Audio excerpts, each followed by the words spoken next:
안녕하세요. 이혼 3년 차에 접어든 30대 후반의 여자입니다. 이혼 후 명절만 되면 전 시댁에서 연락이 와서 밥 먹으러 오라는 둥, 애 얼굴 좀 보여달라는 둥, 다시 아기 아빠랑 잘해보라는 둥, 저를 가만두지 않고 괴롭히고 있습니다. 이혼 3년 차에 접어든 올해도 전 시모가 전화가 와서는 이번에도 안 올 생각이니? 네 시아버지가 태영이 얼굴 보고 싶다고 하더라. 그리고 나는 태영이보다 네가 더 보고 싶구나. 10년 가까이 너랑 같이 준비하던 명절을 혼자 준비하려니 너무 힘들다. 3년이면 상도 다 치를 시간이니 이제 그만 태영이 애비 용서하고 돌아오렴. 라고 하셨습니다.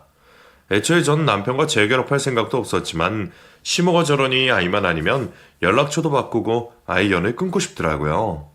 내가 어떤 이유로 남편과 이혼을 하게 됐는지도 잘 아시면서 저를 호구 취급하는 시모가 너무 열받아 이렇게 사연을 보내봅니다. 좋은 이야기도 아니고 내 허물일 수도 있는 이야기라 꽁꽁 감추고 있었는데 이제 더는 못 참겠네요. 전 남편과 시댁의 만행을 사람들에게 소문내고 싶습니다. 이 세상에 제정신이 아닌 사람이 얼마나 많은지 여러분들도 아셨으면 좋겠네요. 저는 학창시절 고등학교 3년 내내 한 친구의 주도하에 왕따를 당했습니다. 주동자는 중학교 때 저랑 친하게 지내던 친구였는데 무슨 일인지 그 친구는 고등학교에 들어가서부터 저를 왕따시키기 시작했습니다. 한 번은 왕따를 당하는 게 너무 억울했던 제가 그 친구 집에 찾아가 왜 나를 왕따시키는 건지 물어봤던 적이 있었어요. 그 친구 입에서 나온 제가 왕따를 당해야 하는 이유는 아주 간단했습니다. 나는 그냥 중학교 때부터 네가 싫었어. 맨날 비실비실 웃고 다니는 그 멍청한 웃음이 싫더라고. 이 정도면 이유가 되겠니?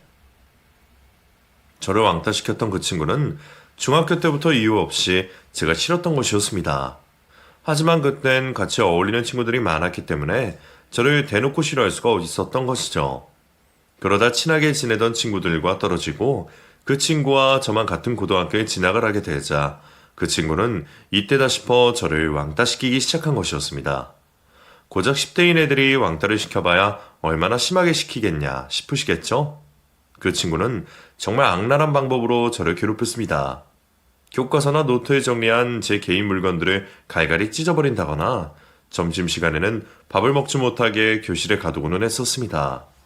그 친구의 친구들도 저를 왕따시키기 시작하자 저는 자연스레 반 친구들 전체에게 왕따를 당했고 그렇게 같은 학년 애들 모두에게 그리고 전교생과 선생님들에게도 외면을 당하는 학생이 되고 말았습니다.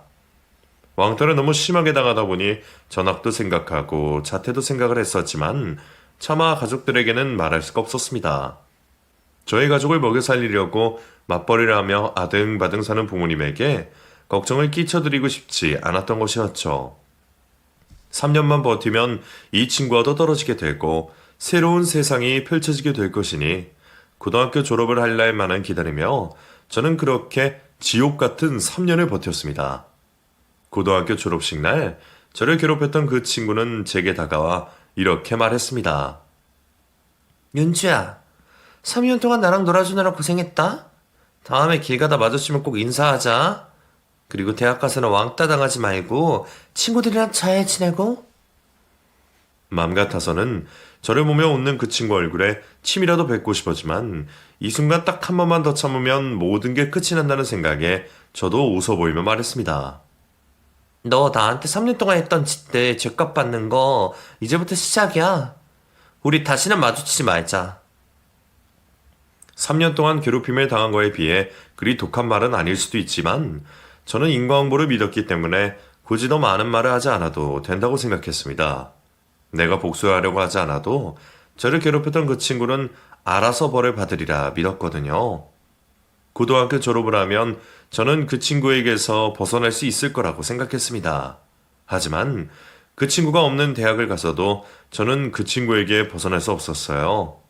3년 동안 친구들에게 왕따를 당하고 괴롭힘을 당하며 살았던 저의 성격이 많이 달라졌기 때문이었습니다. 사람들이 무섭고 새로 만나게 된 사람들도 저를 미워하고 이상하게 보지는 않을까라는 섣부른 걱정이 앞섰기 때문이었죠. 그래서 저는 대학을 가서는 자발적으로 혼자 지냈습니다. 먼저 다가와준 친구들도 있었지만 제가 소극적이고 겁을 먹으니 그 거리가 쉽게 좁혀지지 않았어요. 그렇게 외로운 신입생 생활을 보내고 있던 중 늘 사람들 뒤에 숨어만 있던 저를 밖으로 꺼내준 사람이 있었습니다. 당시 복학생 선배였던 저의 전 남편이었습니다. 윤주야, 이번 축제 때 우리 과에서 하는 행사에 네가 꼭 참석 좀 해줬으면 좋겠어. 그날 올 수 있지? 한 번도 대화를 나눈 적이 없던 선배였는데 제 이름을 알고 있다는 사실 자체가 놀라웠습니다. 복학생 선배였던 전 남편은 외향적이고 리더십이 강한 성격이라 학교의 모든 행사에 참석을 했고 또 선후배 모두에게 인기가 많은 사람이었는데 있는지 없는지도 모르는 존재감 하나 없는 제 이름을 안다는 게 영광스러울 정도였습니다. 웬만하면 학교 행사에 참석을 하지 않던 저였는데 과대보다 더 인기 많은 복학생 선배가 저에게 말을 걸어오니 저도 모르게 학교 축제에 참석을 하겠다고 대답을 하게 됐습니다. 저를 대학 축제에 처음 데리고 가준 선배는 그 이후로도 계속해서 저를 학교 행사에 데리고 다녔습니다. 어떻게든 저에게 작은 역할이라도 줘서 행사에 참여하게 만들었고 대학 동기, 선후배들과 한마디라도 더 할 수 있도록 자리를 만들어 주었습니다. 그 덕분에 걱정 많고 소극적이고 사람이 무서워 숨어만 지내던 제 성격은 잘 웃고 무슨 일이든 적극적으로 참여하고 사람들과도 스스럼 없이 잘 지내는 성격으로 바뀌게 되었습니다. 입학 때와는 너무나 상반되는 저의 모습을 보고 동기들이 말했어요. 나는 윤주가 이렇게 달라지게 될 거라고는 상상도 못했어. 이렇게 말해도 될지 모르겠지만 처음에 윤주 보고 쟤는 얼마 안 가서 자퇴나 휴학하겠다고 생각했었거든. 이게 다 민철 선배 덕분이지.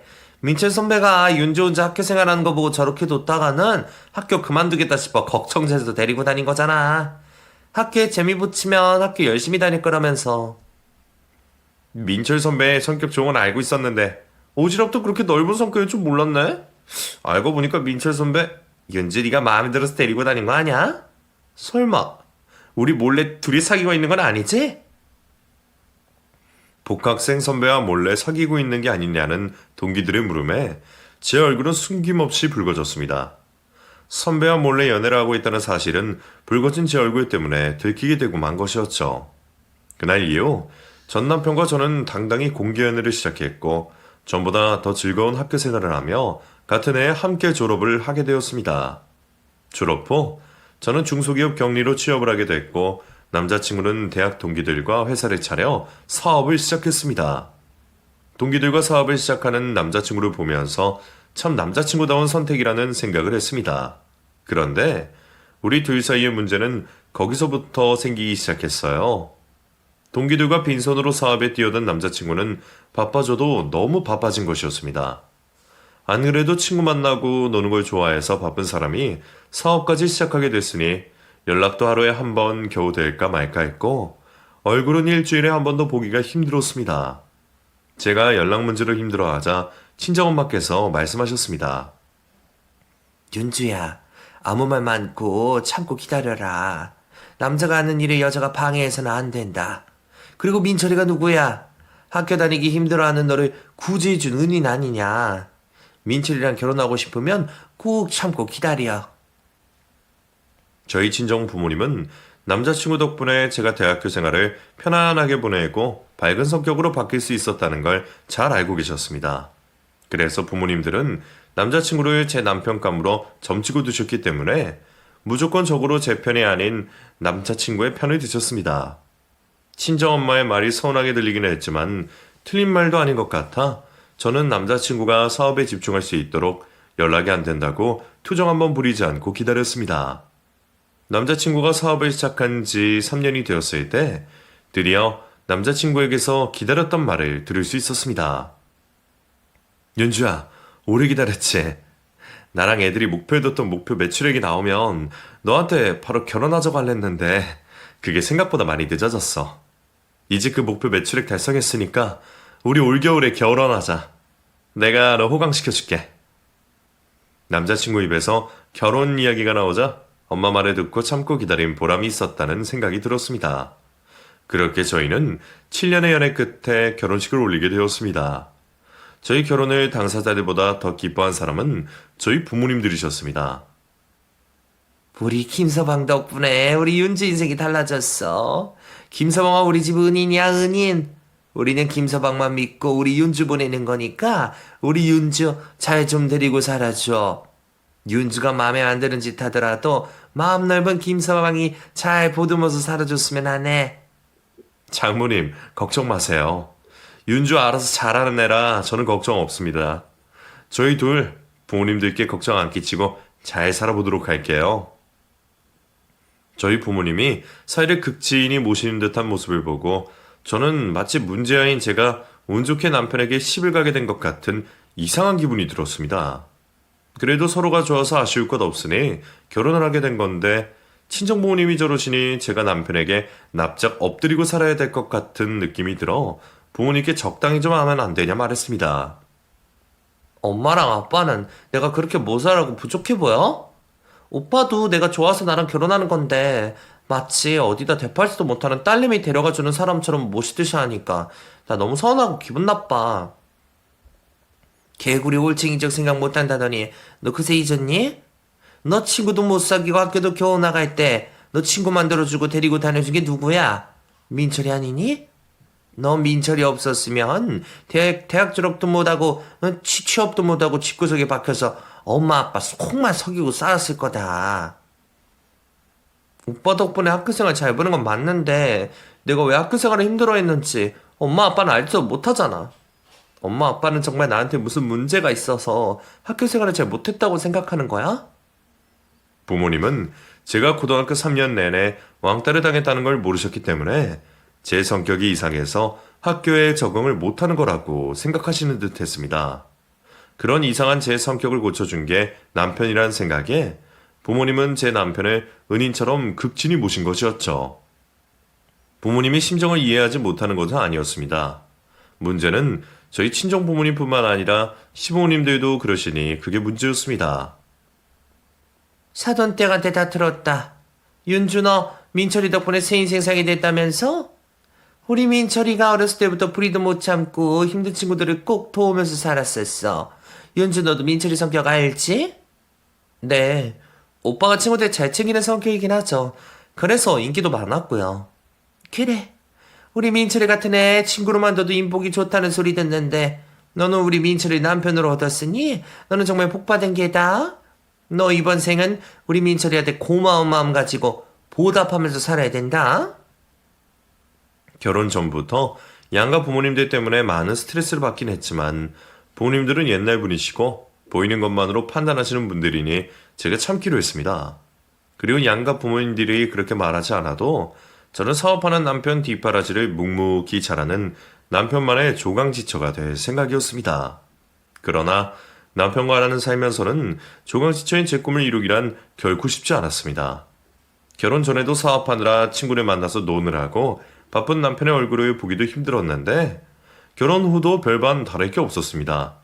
어찌나 모임이 많은지 퇴근하고 집에 바로 들어오는 날이 없었습니다. 남편은 일주일 내내 모임을 가졌고 모임이 없다 싶으면 또 회식을 해야 된다며 새벽이 되어서야 집에 들어오는 일이 허다했습니다. 처음엔 저도 참았습니다. 친정엄마께서 그런 남편을 보며 김서방은 사업하는 사람이니 네가 이해해야 된다. 매달 돈 벌어다 주는 것만으로도 감사해라. 라고 하시며 저를 꼼짝도 못하게 만드셨기 때문이었죠. 그리고 그것도 그렇고 남편이 사업을 하다 보니 월급쟁이들보다 매달 가져오는 돈이 많아 그 돈의 액수를 보며 참기도 했습니다.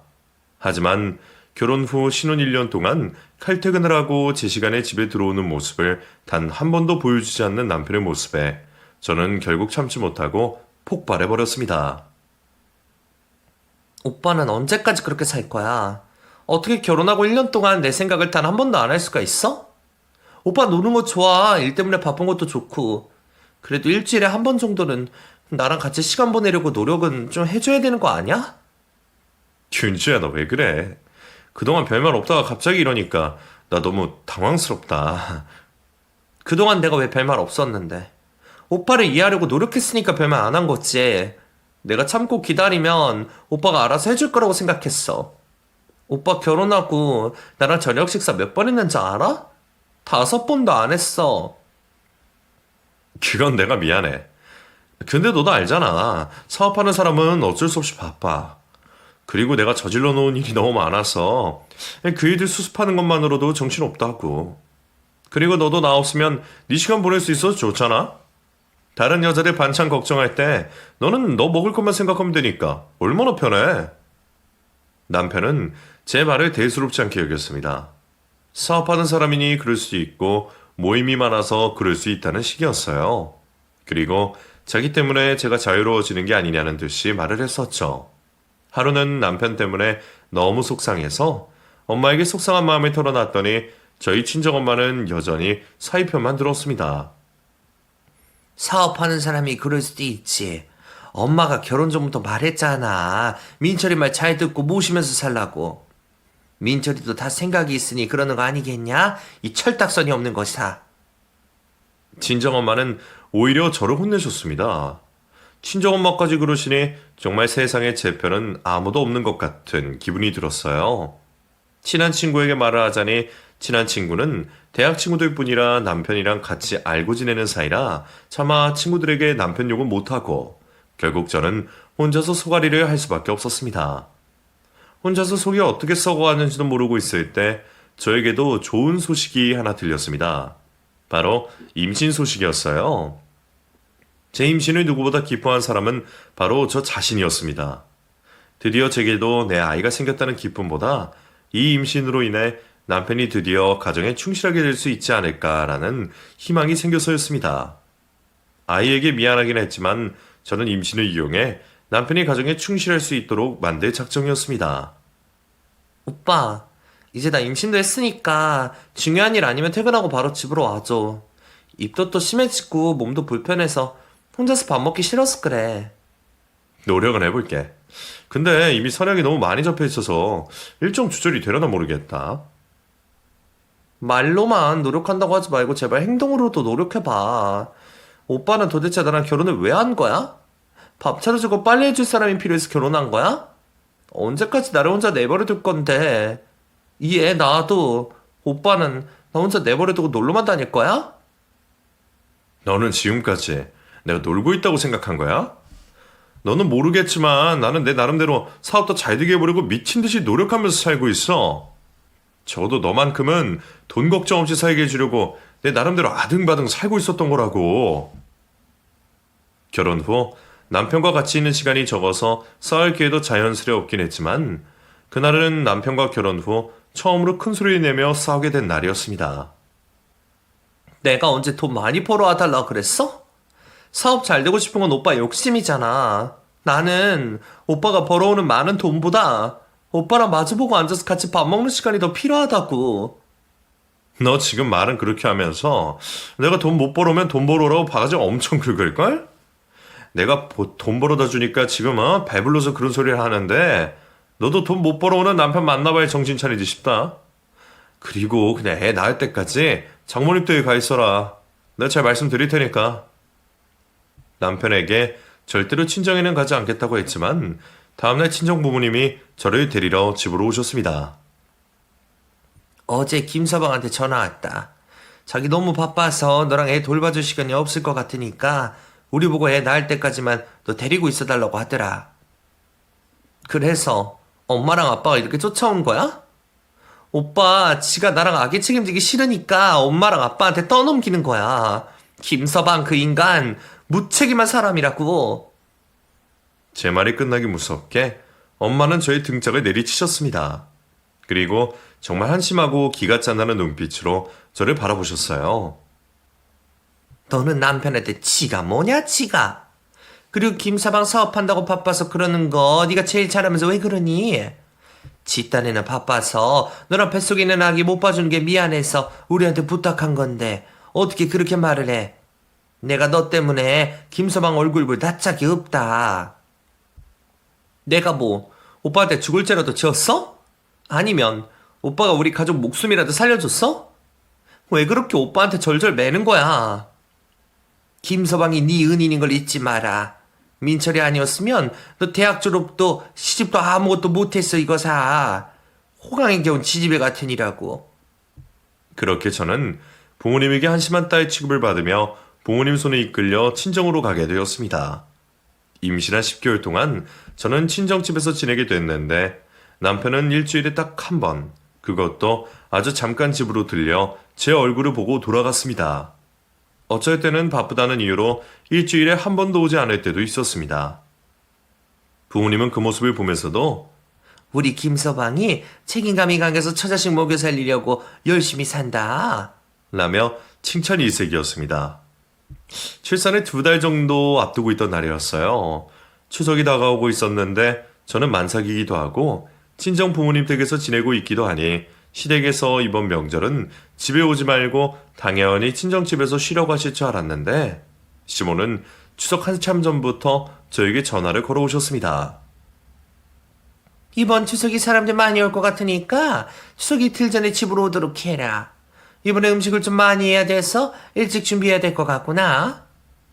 어머님, 근데 저 만삭이라 제대로 도와드릴 수 있을지 모르겠어요. 괜히 방해만 되는 게 아닌가 싶어서요. 너 오기 싫어서 그런 거니? 배불뚝이도 할 일 있으니 뺄 생각하지 말고 빨리 와. 어? 반드시 이틀 전에 와야 된다. 장부터 같이 보자꾸나.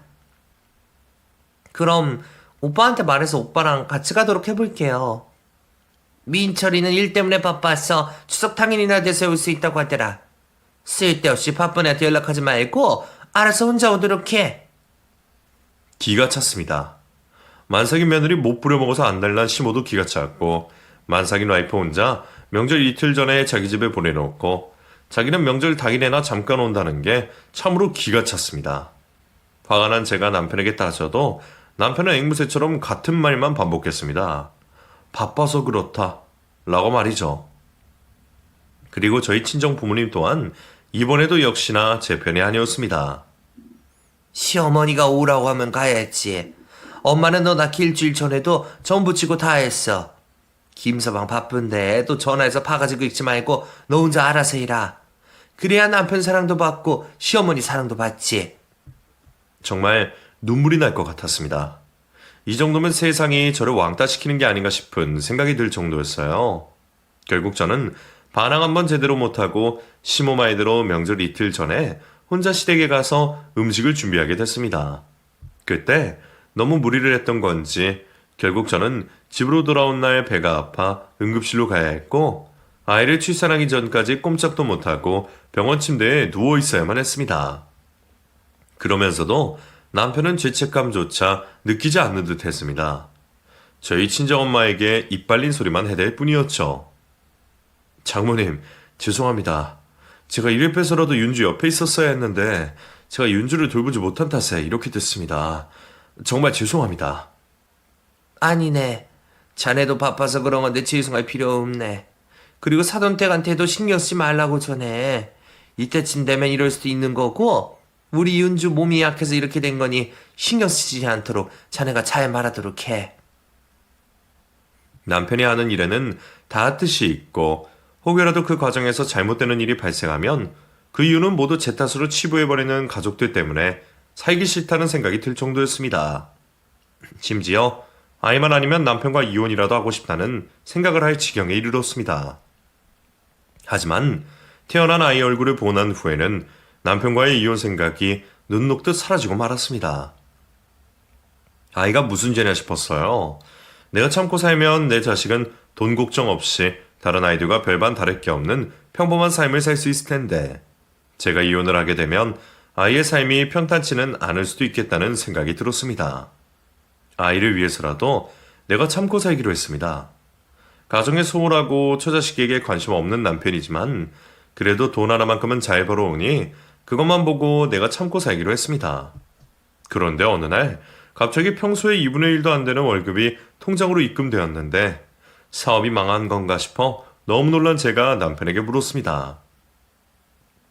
여보, 이번 달 월급 너무 적게 들어왔던데? 회사에 무슨 일 생긴 거 아니지? 아, 그거 월급 아니고 당신 용돈이야. 앞으로 월급은 그냥 내가 관리할 거니까 당신은 나한테 용돈 받아서 써. 나한테 한마디 상의도 없이 갑자기 당신이 돈 관리를 한다고? 지금까지 내가 별 문제 없이 관리했으니까 그냥 내가 계속 관리할게. 당신 어차피 용돈 개념 없이 쓰고 싶은 대로 썼었잖아. 내가 벌어오는 돈 내가 관리하는 게 맞는 것 같아. 주변 애들도 자기가 번 돈은 자기가 관리하고 와이프한테 용돈 주는 식으로 한다고 하더라고. 너무 서운하게 생각하지 말고 내가 준 용돈으로 생활비 쓰고 모자라면 말해. 집안의 경제권까지 뺏어가 버리는 남편을 보면서 이 사람의 속마음이 궁금했습니다. 그전까지는 남편이 사람을 워낙 좋아하고 노는 걸 너무 좋아서 밖으로 놔두는 거라고 생각을 했었는데 경제권을 상의 한마디 없이 가져가 버리니 오만 생각과 의심이 계속해서 피어났습니다. 하지만 제가 아는 남편은 사람을 좋아했던 것뿐이지 저 몰래 뒤에서 다른 짓을 할 양반은 못 된다는 생각에 떠오르는 많은 의심들을 접어두기로 했습니다. 아이를 낳은 후에도 남편은 가정에 관심을 가지기는커녕 오히려 더 많은 취미와 모임들을 만들어 나갔습니다. 이미 진작에 남편을 포기하기로 마음먹은 저는 남편이 집에 들어오든 말든 신경도 쓰지 않았고 결혼은 그냥 나 혼자 한 거라고 생각하며 지냈습니다. 그래서 아이도 저 혼자 키우고 시부모님들에게 해야 하는 자식 노릇도 저 혼자 했습니다. 명절이든 가족 행사든 남편은 자기 집 일임에도 불구하고 코빼기도 안 보였지만 저는 한 번도 빠짐없이 시댁가족 행사에 참석해 며느리 노릇을 했습니다. 처음에는 남편도 없는 시댁에서 저 혼자 있는 게 눈치도 보이고 힘들었는데 사람은 적응의 동물이라고 그것도 몇 년 지나니 익숙해지더라고요. 제가 모든 걸 내려놓고 살고 있으니 제 눈치 한 번 안 보고 저를 당연하게 부려먹던 시모가 갑자기 제 눈치를 보기 시작했습니다. 자기가 봐도 자기 아들이 심하다 싶었던 것이었죠. 민철이 이 녀석 이번 명절에도 집에 안 온다고 하거든. 태영이 애미 너도 와서 음식만 하고 바로 친정으로 가든가 해라.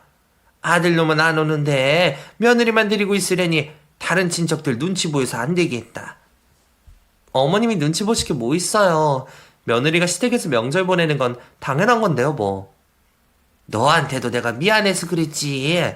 내가 민철이 그놈한테 잘 말해둘 테니까 태영이 애미니가 한 번만 더 참어라. 민철이 저놈이 지금은 젊어서 힘든지도 모르고 돌아다니기 바쁘지. 몇 년만 지나면 힘 빠져서 저러고 싶어도 결국엔 네 옆에 꼭 붙어 있을 게다.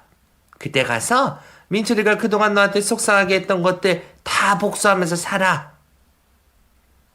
꽤 오랜 시간이 걸리긴 했지만 그래도 제 마음을 알아주는 사람이 한 명이라도 생겼다는 사실이 얼마나 감사하고 다행인지 몰랐습니다.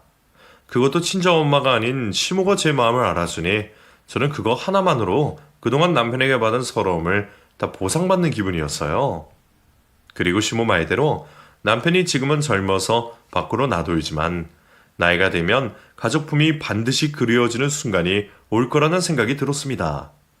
그렇게 남편에게서 해탈을 하고 스스로 합리화를 하며 살고 있을 때 오랜만에 대학 동기에게서 전화 한 통이 걸렸습니다. 둘 다 결혼을 하고 애까지 낳아서 1년에 한 번 볼까 말까 했던 친구였는데 갑자기 무슨 일인가 싶었죠. 정은아, 오랜만이다. 잘 지내고 있어? 우리 얼굴 못 본 지도 오래됐지. 어쩐 일이야? 나 잘 지내고 있지. 너는 어떻게 지내? 요즘 애들 사이에서 네 이야기가 많이 나와서 잘 지고 있나 궁금해서 연락해봤어. 애들 사이에서 내 이야기가 많이 나오다니? 그게 무슨 말이야? 내 이야기가 나올 게 있나? 대학 친구들 사이에서 내 이야기가 많이 나온다는 말에 저는 가슴 한쪽이 내려앉는 기분을 느꼈습니다. 각자 사는 게 바빠서 연락도 제대로 못하고 어떻게 사는지도 모르면서 지내고 있는데 저 모르게 제 이야기가 퍼지고 있는 게 무서웠습니다. 분명 좋은 이야기는 아닐 거라는 예감이 들었기 때문이었죠. 애들 말로는 너랑 민철 선배 갈랐었다고 하던데 너 민철 선배랑 이혼했어? 그게 무슨 소리야? 우리 애도 낳고 잘 살고 있는데 어디서 그런 소문이 난 거야? 그치? 아니지? 너나 민철 선배나 잘 살았으면 잘 살았지. 이혼할 성격은 아니잖아. 걔나 너 쓰면 놀아나 보다. 도대체 왜 그런 소문이 돌고 있는 거라니? 심지어 오빠는 아직도 대학 선후배들이랑 연락도 잘하면서 지내고 있는데 우리 소식 못 들었다니? 친구는 저에게 뭔가를 숨기고 있는지 어색한 웃음소리를 내며 우물쭈물거렸습니다. 나도 모르는 우리 가족 이야기를 남들이 하고 있다는 사실이 짜증이 났던 저는 친구에게 벌컥 화를 내고 말았습니다. 왜? 뭐 다른 이야기가 더 남았어? 궁금한 거 있으면 다 대답해 줄 테니까 물어봐. 그리고 애들한테 가서 전해. 우리 문제없이 잘 살고 있다고. 그게 아니라 윤주야. 민철 선배랑 너랑 갈라졌다는 소문이 돈 이유가 민철 선배가 다른 여자랑 있는 모습을 애들이 몇 번이나 목격해서 그런 거야. 민철 선배가 계속 다른 여자랑 있으니까 애들은 당연히 너랑 민철 선배 이혼한 거라고 생각을 했지. 민철 선배가 바람을 피운다고는 생각을 못한 거였어. 그래서 나도 궁금해서 물어본 건데 너도 알고 있어야 될 것 같아서 말해주는 거야. 친구의 말을 듣고 난 후 정신이 아찔해졌지만 저는 최대한 침착한 목소리로 말했습니다. 내 남편이 노는 걸 좋아하고 사람을 좋아해서 그렇지 바람 피우고 그럴 사람이 아니라고 말이에요. 친구와의 전화를 끊고 몇 시간 동안 아무것도 하지 못할 정도로 멍해졌었지만 저는 결론을 내렸습니다. 제 남편은 그럴 사람이 아니라는 걸 누구보다 내가 제일 잘 알고 있으니 남의 말에 휘둘리지 말고 저는 나 자신을 믿기로요. 그래서 저는 친구가 저에게 했던 모든 말을 잊고 남편에게도 말하지 않고 평소처럼 지내려고 노력했습니다. 그런데 그게 제 마음처럼 쉬운 일이 아니었습니다. 다른 이야기도 아니고 제 남편이 낯선 여자와 데이트를 하는 모습을 남들이 몇 번이나 목격했다는 이야기를 어떻게 쉽게 무시할 수 있겠나요? 결국 참다 못한 저는 저에게 모든 사실을 알려줬던 친구에게 다시 전화를 걸었습니다. 정은아, 전에 나한테 해줬던 말 말이야. 오빠가 다른 여자랑 있는 걸 봤다고 했던 말. 혹시 누구한테 들었는지 말해줄 수 있어? 내 눈으로 확인해보고 싶어서 그래. 너 우리 한 학년 아래 세영이 기억하니? 세영이가 서울 근교에 카페를 하나 하고 있는데 민철 선배가 일주일에 두세 번은 꼭 온다고 하더라고. 세영이 말로는 민철 선배가 자기 얼굴을 못 알아보는지 밤마다 어떤 여자를 하나 데리고 온다고 하더라. 세영이 걔가 얼굴에 손 좀 봤잖니? 정은아, 나 부탁 하나만 할게. 세영이 보고 우리 오빠도 거기 오면 나한테 연락 좀 해달라고 해줄래? 부탁할게. 저는 친구에게 남편이 자주 출근한다는 카페의 위치를 알아내고 그 카페를 운영하는 대학 후배에게 저에게 꼭 연락을 달라 부탁을 했습니다. 제 눈으로 남편이 바람을 피우고 있는 장면을 목격하지 않는 이상 저는 남편을 의심하지도 믿지도 못하고 괴로워만 할 것 같았습니다. 그리고 그렇게 긴 시간이 지나지 않은 며칠 뒤 카페를 운영하는 대학 후배에게서 연락이 왔습니다. 지금 막 저희 남편이 낯선 여자와 카페에 도착을 했다는 연락이었죠. 저는 아이를 아이 친구 집에 맡긴 후 신호를 위반하면서까지 급하게 달려 남편이 있다는 카페로 향했습니다. 카페에 도착한 후자 안에서 한참 동안이나 나가지 못하고 있던 제가 남편에게 전화를 걸었습니다. 그런데 남편은 제 전화를 받지 않고 문자 한 통을 보내왔습니다. 테니스 치느라 바쁘니 연락하지 말란 내용이었어요. 그 문자를 보니 열이 머리끝까지 뻗친 저는 차에서 내려 카페 안으로 들어섰습니다. 카페 안으로 들어가자 대학 후배가 남편이 있는 곳에 가리켰습니다. 저는 한치의 망설임도 없이 남편과 끝낼 작정으로 남편에게로 걸어갔습니다. 저는 다정하게 서로 머리를 맞대고 기대고 있는 남편과 상간녀의 어깨를 붙잡고 제가 서 있는 쪽으로 잡아당겼습니다. 두 사람의 뺨을 사정없이 날려버리겠다고 다짐을 하고 왔던 저였는데 상간녀의 얼굴을 보자마자 저는 아무것도 할 수가 없었습니다. 너 윤주 맞지? 땡땡중학교, 땡땡고등학교 난 박연주. 나 미희야, 미희, 채미희. 기억하지? 남편이 바람 피우고 있던 상간녀는 다름 아닌 저를 고등학교 3년 내내 괴롭히고 왕따시켰던 그 친구였던 것이었습니다. 악연도 이런 악연이 없었어요. 그리고 어찌나 뻔뻔하던지 그 친구는 저를 보며 놀라기는커녕 오히려 반가운 표정을 지어 보였습니다. 그 친구와는 말도 섞기 싫었던 제가 남편에게 말했습니다. 고등학교 3년 내내 나 왕따시키고 괴롭혔던 친구 있었다고 내가 당신한테 말한 적 있었지. 걔 때문에 내 인생 다 망가진 것 같아서 포기하려고 했었다고. 그래서 대학 가서도 사람이 무서워서 숨어 다녔다고 했었잖아. 그때 당신이 그 이야기를 듣고 뭐라고 했더라? 나 괴롭혔던 그 친구 찢어 죽여버리고 싶다 했었지. 걔가 얘야. 야, 박은주, 너 지금 무슨 소리를 하는 거야? 내가 뭘 어떻다고 그래? 그리고 자기야, 설마 윤주 얘가 자기 와이프야? 세상에. 당신은 어디 바람 피울 사람이 없어서 이런 년이랑 붙어먹어? 당신 지금까지 나 속이고 이러고 살았던 거니? 내 말에 남편은 꽤나 당황했는지 아무 말도 하지 못했습니다. 저에게 불륜 현장을 들킨 것보다 자기랑 붙어먹고 있던 여자가 학창시절 저를 괴롭혔던 가해자란 사실에 더 놀란 듯 했습니다. 그러나 남편의 상간녀가 된 그 친구는 그 사실이 중요하지 않는 듯 했습니다. 윤지야, 나 지난 일 가지고 아직도 그러고 있니? 미안한데 이걸 어째? 네 남편 나랑 재혼한다는데? 상간녀의 입에서 재혼이라는 말이 나오자마자 상간녀의 얼굴이 사정없이 반대쪽으로 돌아갔습니다. 제가 아닌 남편이 상간녀의 뺨을 사정없이 내려친 것이었어요. 네가 우리 윤주 괴롭혔던 걔였어? 어디서 뻔뻔하게 그 더러운 입으로 내 이야기에 들먹여? 내가 언제 너랑 재혼한다고 했어? 네가 하도 사람 귀찮게 굴어서 몇 번 만나준 것뿐이야. 자기야, 갑자기 왜 그래? 자기 와이프랑 조만간 이혼하기로 나랑 약속했잖아.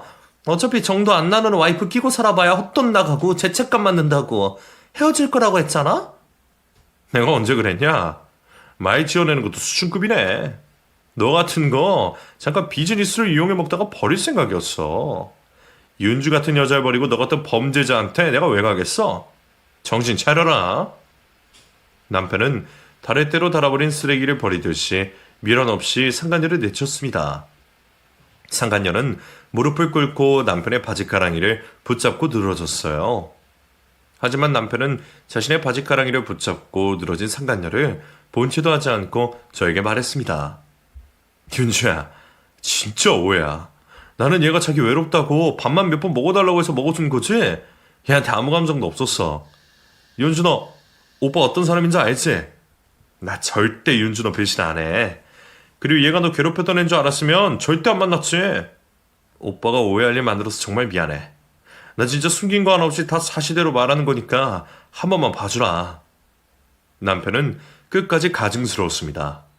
다정히 제 이름을 부르고 저를 달래주면 제가 자기를 순순히 믿고 넘어갈 거라고 생각을 하는 듯 했습니다. 하지만 저는 남편을 처음 만났던 20살의 제가 아니었어요. 그때 저는 아이를 혼자 키우며 매일매일 강해져 가던 30대 중반의 어른이었습니다.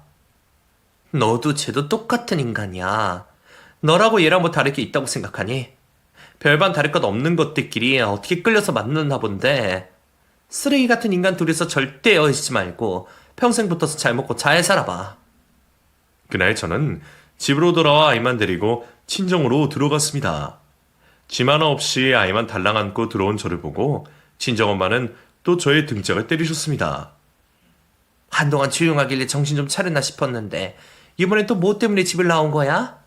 김서방도 참는데 한계가 있어. 이러다 너 이혼당하면 어쩌려고 그래? 내가 이혼을 왜 당해? 내가 뭘 잘못했다고 이혼을 당해? 엄마가 물고 빠는 그 김서방이 바람 피워서 나한테 이혼당하게 생겼는데 내가 왜 이혼을 당해? 저는 그날 친정 부모님 앞에서 어린아이처럼 울며 고등학교 3년 내내 제가 친구들에게 괴롭힘과 왕따를 당한 이야기와 남편이 누구랑 붙어먹고 바람이 났는지에 대해 모두 털어놓았습니다. 부모님은 20년 만에 처음 듣는 이야기에 온몸이 벌벌 떨더니 김서방 그놈 죽여버리겠다고 맨발로 뛰쳐나가셨습니다. 그리고 저에게도 진심으로 사과하셨습니다. 미안하다 윤주야. 엄마가 너 보고 참고 살라고만 하지 않았어도 이 지경까지 오지 않았을 텐데 이게 다 내 탓이다. 아이고 내 새끼 부모 잘못 만나서 이혼까지 하게 됐구나. 아이고 옷 좀 좋아. 모든 사실을 알게 된 부모님은 그제야 남편이 아닌 제 편에 서서 남편과 함께 싸워주셨습니다. 저를 고등학교 3년 내내 괴롭혔던 가해자이자 상간녀인 그 친구에게는 당연히 상간녀 소송을 걸었고 남편에게는 아이 아빠라는 이유로 자비를 베풀어 재산 분할을 하는 조건으로 합의 이혼을 요구했습니다. 그러나 남편은 저와 합의 이혼을 할 생각이 없는 듯 했습니다. 너, 내가 네 은인인 걸 잊었나 봐. 내가 왜 너한테 내가 힘들게 번 돈을 나눠줘야 되냐? 쓸데없는 객기로 이혼할 생각하지 말고 그냥 내 옆에 붙어서 편안하게 살아. 그리고 남자가 밖에서 사업하다 보면 잠깐 한눈 팔 수도 있는 거지. 너는 그것도 이해 못하니? 결국 저는 제 자비를 거두어 남편에게도 소송을 걸어버렸습니다. 이혼 소송까지 가게 되면 자기가 손해라는 걸 남편은 모르는 듯 했어요. 세상이 자기 중심으로 돌아간다고 생각을 하는 듯 했습니다. 참으로 대단한 착각이었죠. 당연한 결과지만 저는 상간녀 위자료도 톡톡히 받아냈고 남편에게서도 제가 원래 요구했던 것보다 더 많은 재산을 분할받고 이혼을 할 수 있게 되었습니다. 재판 결과가 나오자 그제야 남편은 울며 불며 이혼하지 말아달라고 붙여봤지만 남편에게 남아있는 제 마음이라고는 분노와 혐오밖에 없었기에 미련 없이 남편과의 인연을 마무리 지으려고 했습니다. 그리고 알고 보니 고등학교 3년 내내 저를 괴롭혔던 남편의 상간녀는 고등학교 졸업 후 사고를 쳐서 임신을 하게 됐는데 남편이 누군지도 모르고 지금껏 미혼모로 살았다고 합니다. 혼자 키워야 되는 애는 있는데 직업은 없고 돈을 못 버니 애를 친정에 맡겨두고 돈 많은 유부남만 꼬셔서 돈을 얻어내는 방식으로 돈을 벌며 지냈다고 합니다. 그렇게 상간녀 소송을 몇 번이나 당하면서도 정신을 못 차리고 계속해서 돈 많은 유부남만 찾아다니다 기어코 저에게도 상간녀 소송을 당하게 되고 만 것이었죠. 저에게 상간녀 소송을 당했던 그 친구는 몇 번이나 저를 찾아와 무릎을 꿇고 빌면서 소송을 취하해달라고 했지만 제가 그렇게 해줄 이유도 마땅히 없을 뿐더러 잘못을 했으면 벌을 받아야 된다는 생각에 소송을 취하지 않았던 것이었습니다. 상간녀와 저의 인연은 그렇게 끝이 났는데 왜 전 남편과의 인연은 왜 이리 쉽게 끊기지 않는지 모르겠습니다. 아직도 저와의 재결합을 원하고 있는 남편과 시댁 식구들은 왜 우리의 인연이 악연이라는 걸 알지 못하는지 정말 너무 답답합니다.